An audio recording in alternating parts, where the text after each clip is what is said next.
Welcome to the Racing Post Sport Champions League special. I'm Mark Langdon. Joining me in the studio today, we've got James Milton and Dan Childs. We're going to go through the Champions League outright, also this week's matches, a little bit of Europa League for you Arsenal fans out there, and also, if we've got time, we'll also touch on the domestic as well. So it's going to be a very busy show. Let's crack straight on, James. Champions League outright.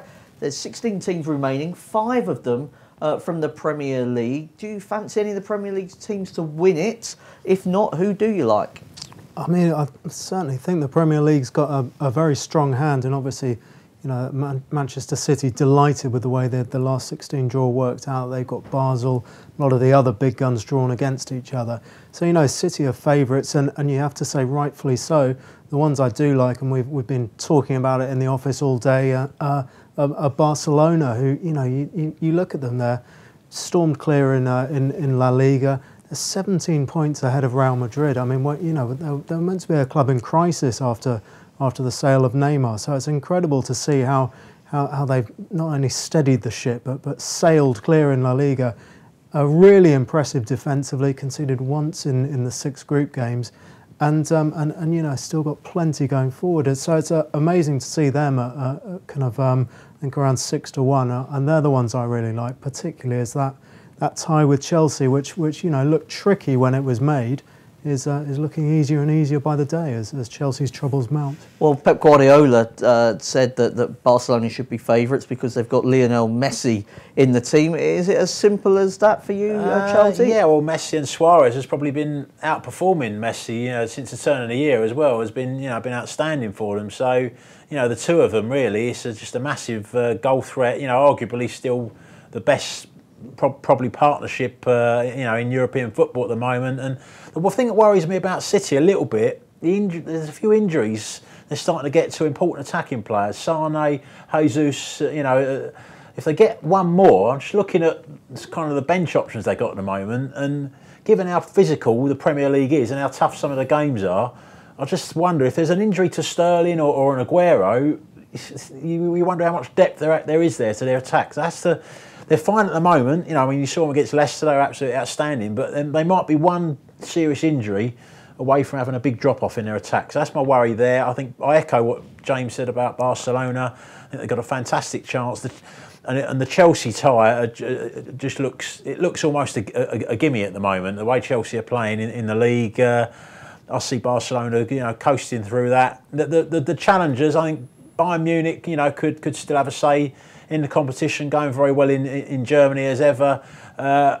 Paris Saint-Germain and Real Madrid, I'd still give them a chance. The reason I couldn't fancy either is because it's hard to pick a winner in that tie. Such a difficult one, you know, tie to pick the winner. So any outsiders? What about a Liverpool? I mean, we're talking about them as outside, but Liverpool or Manchester United around about the 16 or 18-1 mark. Any of those? Man United would have one that appealed to me. I just think that, you know, Mourinho has in the past known how to nullify teams that have got better quality in European competition and get results. So I just think at the price that they're at, United, and teams won't necessarily want to fancy going to Old Trafford as well. I feel that, you know, they're solid defensively at times when they need to be, and they might just have the quality to beat a big side along the way. You're going for Barcelona. Yeah. You're going for Barcelona. I'm going for Barcelona. Let's just hope they get past Chelsea, otherwise we are going to look completely foolish. But it's 3 ticks in the Barcelona box. Okay, well, they're not playing actually this week, Barcelona, but we've got some absolute crackers on Tuesday. Dan, I'll start with you here. It's Juventus against Tottenham. Yep. Juventus have only conceded 1 goal in their last 16 matches. Yeah, what do you think for this game? That's, I mean, it's their defensive record that kind of leads me to think this is going to be a tight game as well. I look at the Spurs defence as well, and in the big games against Real Madrid, home and away, I know they conceded in both of those games, but I thought defended very, very well in those games, especially the Wembley game when Toby Alderweireld went off injured after 20 minutes. I thought going to a back 4, and Sanchez and Vertonghen coped with that really, really well. And I mean, I know Ronaldo got his goal, I think, late on in the game when the match was already won, but they've settled down very well over the last 3 months as well. I think Sanchez had a bit of a dodgy game at Liverpool recently, but in general he's done very, very well. So I think both sides are going to be quite tight defensively. And I think they'll both respect each other's counter-attacking abilities as well. Spurs in the Champions League have played a bit different to in the league. They've, against the matches against Dortmund and Real Madrid, had less possession in all 4 games and took 10 points from the 12 out of 12 from the matches. So I think Juventus are going to look at that and think if we overload against this side, there's going to be a big danger on the counter-attack. Spurs, maybe, you often play that high line, might be a little bit more reluctant to do so against a team of Juventus's quality. I just think it's going to be a bit of a cat and mouse game. Juventus with Dybala, will he play or won't he? I mean, that could be a big miss for them as well. But I see this being tight and honours even ahead of the trip to Wembley. Okay, so you're going for the draw. There's no Alderweireld in that squad that's gone to Turin. James, what's your best bet for the game? Yeah, it is a tough one. I could possibly see the Tottenham or draw double chance. I mean, Juventus, as Dan says, are unlikely to go gung-ho. That's not their style. And Tottenham, everything they've done, all the progress they've made under Pochettino has been, the players knowing the system. And as you saw in the group stage, when everyone was kind of aghast when they got that group with Dortmund and Real Madrid. They absolutely swaggered through it, and they seem to relish those big occasions. So yeah, I don't see Tottenham freezing at all. So I wouldn't be rushing to back Juventus. I think they're around evens for the a first bit leg. of confidence behind Spurs. I just think Juve's got such a strong home record in Europe that they could maybe win the game. Wouldn't be surprised if it was by 1 goal margin. I think it will be close. I just think maybe Juve's extra experience in the Champions League, they've reached the final 2 of the last 3 years, could just be the difference in that one. In terms of the other game, we'll just quickly touch on that because Man City against Basel. Can any of you see Basel doing anything in this game, or is it a simple away win for City? I think City have all the tools to wrap this tie up quite early on. Maybe Manchester City -1 on the handicap. I think they scored 9 away goals in the three group games. And they, as we saw against Leicester, admittedly with quite a helping hand from Kasper Schmeichel, but they have been putting away kind of weaker teams for fun all season long. Surprised you didn't go for a Kasper, looked like he'd seen a ghost kind of gag in there. Kasper, the friendly goalkeeper, was my I mean, Basel have got one player, Oberlin up front. He's about as quick as Usain Bolt. Could be a threat on the counter attack, but they've lost a couple of key players as well in the January transfer window. Dan, away win for you? Yeah, a comfortable away win. I just don't see Basel as anywhere near the same class as City, really.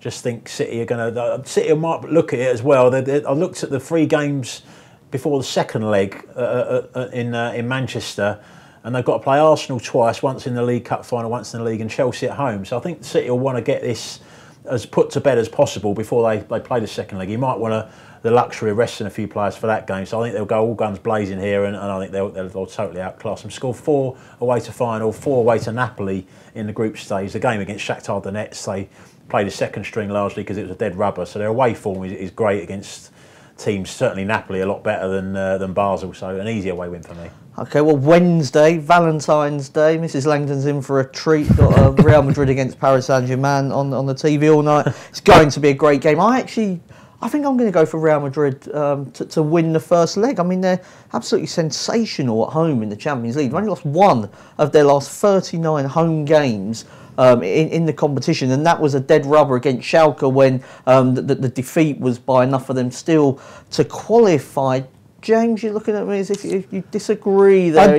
I don't really. I mean, it's almost the same line of thinking as seeing Barcelona in the outright. It seems to have been decided that the shift of power has now moved on, and Barcelona, Bayern Munich, Real Madrid are further down the pecking order than Man City and PSG. But yeah, we mentioned it with Tottenham and Juventus. When it comes to it, these clubs that do have the heritage and the experience of these occasions, and you can't say that of anyone more than Real Madrid. Obviously, bidding for a hat trick of titles, it's not gone well for them this season. But yeah, you still feel that PSG have got more to prove on occasions like this. I mean, the French league, the depth there probably isn't great, and so PSG, they don't have so many big games per season.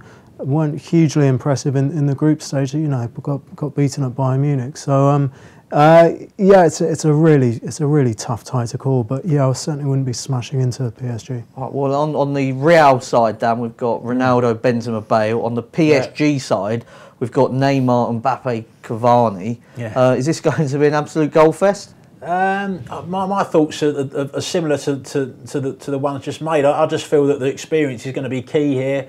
I mean, obviously, both teams have got fantastic attacks, but I just think that Real Madrid are a big price here. I mean, odds against at home, I just think that my mind goes back to, I know they didn't have Neymar then, or Mbappe when they went to Barcelona and lost the second leg, but a lot of those players are still there, and that's a little bit of a scar, isn't it, going into a big game and failing so badly away from home on a big night.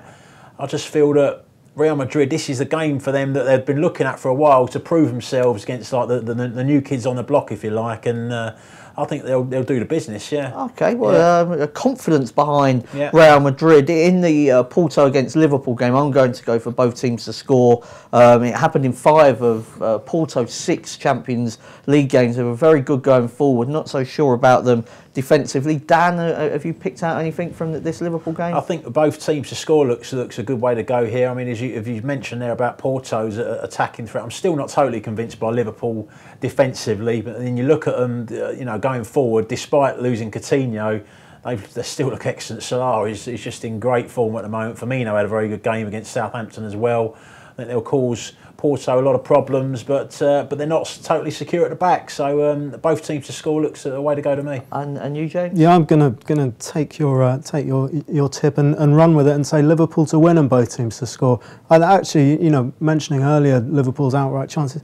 You look at their record under Klopp in the big games in the Premier League.